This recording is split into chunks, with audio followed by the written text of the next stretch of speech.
Artemis III mission is going through some major changes once again. With Artemis II wrapping up, NASA is already gearing up for the next step in its return to the Moon. But this time, there's an extra challenge that's not entirely in NASA's hands. To make Artemis III happen, they need more than just the SLS rocket and Orion spacecraft. They also need a lunar lander. And over the past few weeks, a lot has happened with those landers. Some developments have been exciting footage, while others have been pretty catastrophic. So how could all of this affect Artemis III, its timeline, mission profile, or even NASA's overall plans? Well, let's talk about it. The Artemis III mission just took another important step toward launch. On June 2, 2026, workers at Northrop Grumman shipped the mission's solid rocket booster segments from Utah to Florida by train. These boosters are a huge part of NASA's Space Launch System, providing the massive thrust needed to lift the rocket off the pad and begin its journey to space. NASA officials gathered to mark the occasion, and they even christened the train with a bottle of champagne before it departed. Once the booster segments arrive at Kennedy Space Center, engineers will inspect them, prepare them for flight, and stack them into the two giant solid rocket boosters that will sit alongside the SLS core stage. Together, they'll generate roughly 7.2 million pounds of thrust, about 32 meganewtons at liftoff, making them some of the most powerful rocket motors ever flown. So NASA is clearly making progress and moving quickly to get all the major pieces of Artemis III ready. The boosters, the core stage, the upper stage, and the Orion spacecraft are either completed or well on their way. But, as I mentioned earlier, even if every piece of the SLS system is ready to go, Artemis III still can't fly without a lunar lander. That's because the entire goal of the Artemis program is much bigger than simply reaching the Moon. NASA wants to establish a long-term human presence there, paving the way for future missions deeper into the solar system, including Mars.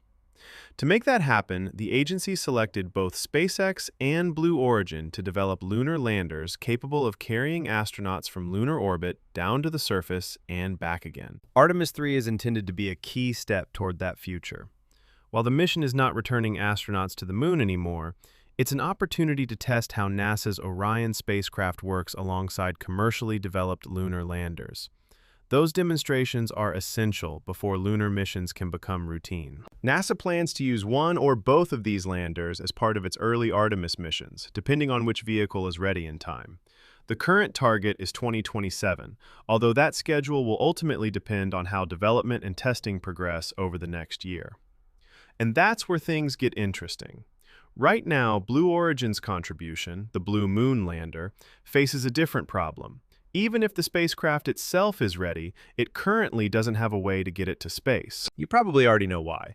It all comes down to the recent explosion that occurred while Blue Origin was conducting a static fire test of its newest New Glenn booster. While dramatic accidents like this are not unheard of in the launch industry, in September 2016, a SpaceX Falcon 9 exploded during preparations for a static fire test, destroying an Israeli communications satellite that was set to launch aboard the rocket. SpaceX spent about 4 months investigating the root cause and more than a year repairing the damaged launch pad. Fortunately, the company had a second operational pad available, which allowed Falcon 9 flights to resume in January 2017. Blue Origin is in a much tougher position. The company currently has only one active New Glenn launch site, Launch Complex 36 at Cape Canaveral. That means, regardless of how long the accident investigation takes, New Glenn cannot fly again until LC-36 is repaired and recertified. Depending on the extent of the damage, rebuilding and restoring the pad could take anywhere from 6 months to more than a year. That timeline creates a serious challenge for Blue Origin's Artemis ambitions. To support a 2027 Artemis III mission, the company would need enough time not only to repair the pad and return New Glenn to flight, but also to launch and validate a Blue Moon demonstration mission before carrying astronauts. With the clock already ticking, that schedule is looking increasingly difficult. NASA has previously indicated that it is willing to move forward with whichever lunar lander is ready when the mission approaches. As a result, the loss of New Glenn and the damage to its only launch pad could give SpaceX a significant advantage in the race to support Artemis III. That's not to say SpaceX has had a smooth ride. Starship has faced years of delays, multiple launch failures, and several test stand explosions. During Starship's 12th integrated flight test on May 22nd, for example, issues with the vehicle's new Raptor 3 engines prevented a successful boost back burn, leading to the Super Heavy booster being lost over the Gulf. Even so, that setback occurred during an otherwise productive test flight and is arguably less severe than losing an entire launch pad before reaching operational service. And if SpaceX is also unable to get Starship fully ready for lunar missions, NASA may have little choice but to push Artemis III into 2028. But let's say Starship does make it to 2027. What would Artemis III actually look like? Well, it would start a lot like what we saw on April 1st, with a fresh crew of 4 astronauts strapped into their Orion capsule on top of NASA's giant orange SLS rocket. But the astronauts won't be the first thing to launch. Instead, the moon lander will go up first. The reason is that lunar Starship is absolutely massive, and moving something that big from Earth to the moon takes a huge amount of propellant. In its original lunar landing role, Starship would need multiple tanker flights and orbital refueling before it could even think about heading to the moon.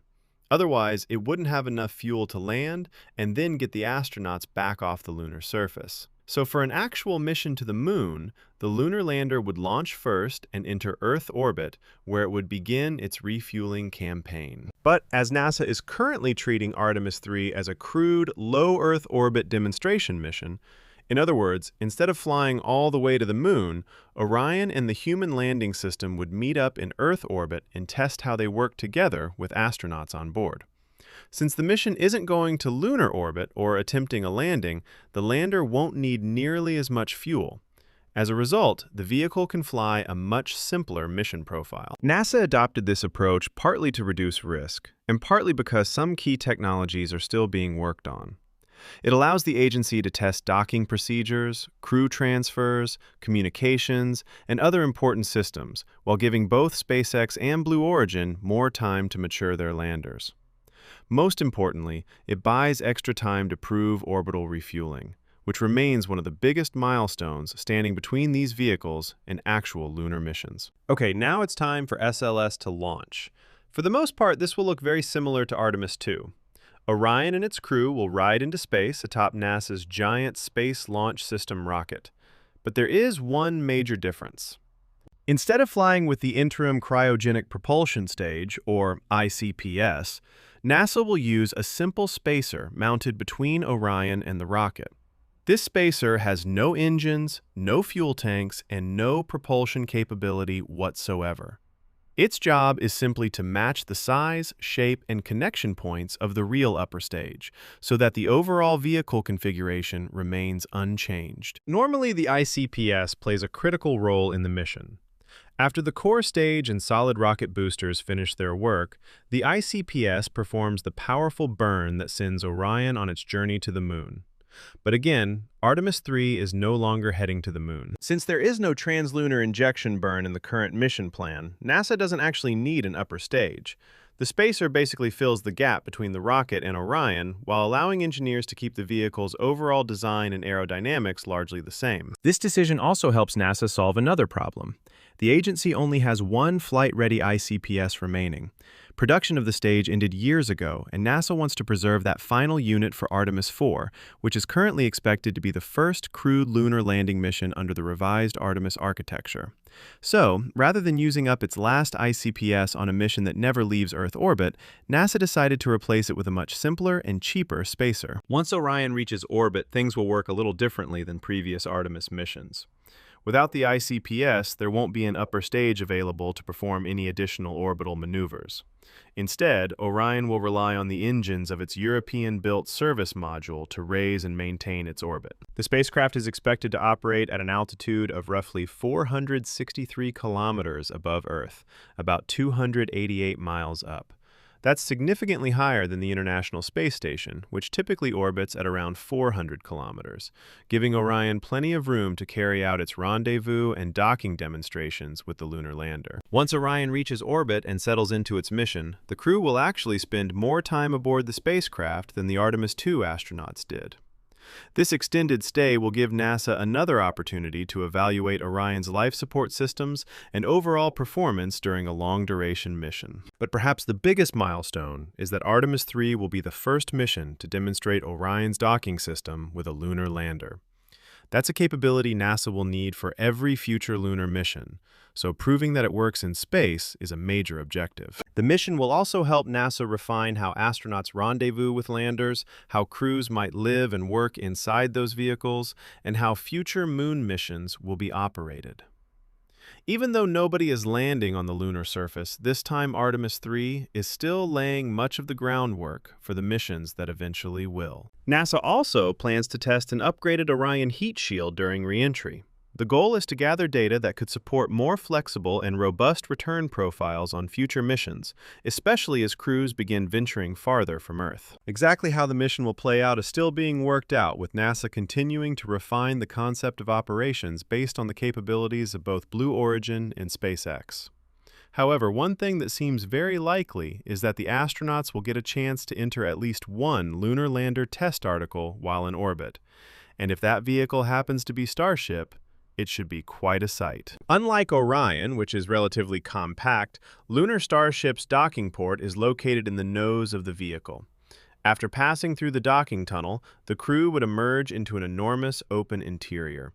We're talking about a spacecraft roughly 9 meters wide, with multiple levels of habitable volume, far larger than anything astronauts have used for deep space missions before. The experience would probably feel less like entering another spacecraft, and more like stepping into a small space station. While inside the lander, the astronauts would also have an opportunity to try on their lunar surface suits in microgravity for the first time. These suits are being developed by Axiom Space and are completely different from the suits currently used aboard the International Space Station. They're also a major departure from the bulky Apollo-era suits that astronauts wore on the Moon more than half a century ago. So even without a lunar landing, Artemis III could still mark the first real test of many of the technologies that will eventually put astronauts back on the lunar surface. So what do you think about Artemis III? Do you think Blue Origin can get the New Glenn launch pad repaired in time? Personally, I hope they can. I'd really love to see a mission where 3 different vehicles are practicing docking operations in space. It would be incredible. But still, let me know your thoughts down in the comments.